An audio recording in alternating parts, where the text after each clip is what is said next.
카카오가 SM엔터테인먼트 매각설이 사실이 아니라고 공시했습니다. 재매각 상대로 알려졌던 NC소프트도 사실 무근이라고 밝혔는데요. 자, 이 소식과 함께 오늘 아침 주요 국내 뉴스 오수영 기자와 함께 짚어보겠습니다. 오 기자, 결국 공식적으로 매각설을 부인했군요.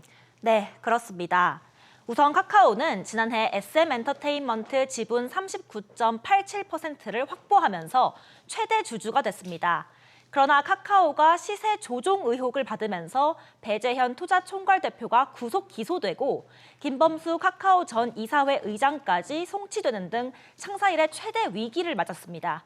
게다가 SM 현 경영진이 카카오 본사와 상의하는 것은 물론이고 외부 회계법인 실사도 없이 단행한 투자가 적절했는지 카카오가 현재 내부 감사를 진행 중입니다. 이런 가운데 어제 카카오가 NC소프트의 SM을 팔 거라는 소식이 나왔는데 카카오와 NC소프트 모두 사실 무근이라면서 즉각 선을 그었습니다. 그렇군요. 부동산 관련 소식도 하나 짚어보죠. 수도권 분양가 상한제 아파트의 실거주 의무 법안이 완화될 것으로 보이면서 입주 예정자들이 일단 한숨 돌리게 됐다고요. 네, 그렇습니다. 수도권 분양가 상한제 아파트의 실거주 의무 완화 법안이 여야 간 극적 합의를 통해서 모레 본회의에서 처리될 가능성이 높아져서인데요.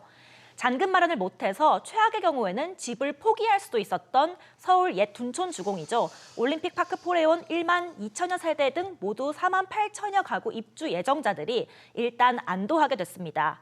주택법 개정안에 반대하던 더불어민주당이 의무 시작 시점을 현행 최초 입주 가능일에서 최초 입주 가능일로부터 3년 이내로 변경하기로 입장을 바꿨기 때문입니다. 앞서 문재인 정부 때 2021년 2월 수도권 분양가 상한제 아파트 수분양자에게 입주 가능일로부터 2에서 5년간 실거주 의무를 부과했습니다. 이후 윤석열 정부는 지난해 13 부동산 대책을 통해서 이 규제의 폐지를 발표했지만 국회 문턱을 아직까지 넘지 못했었습니다. 발등의 불은 일단 껐지만 3년 뒤에는 비슷한 혼란이 재현될 전망입니다. 네, 일단 미뤄놓은 상황이군요. 네, 마지막으로 어제 신생아 특례 대출 접수가 시작이 됐는데 온라인 접속자가 폭주했다고요?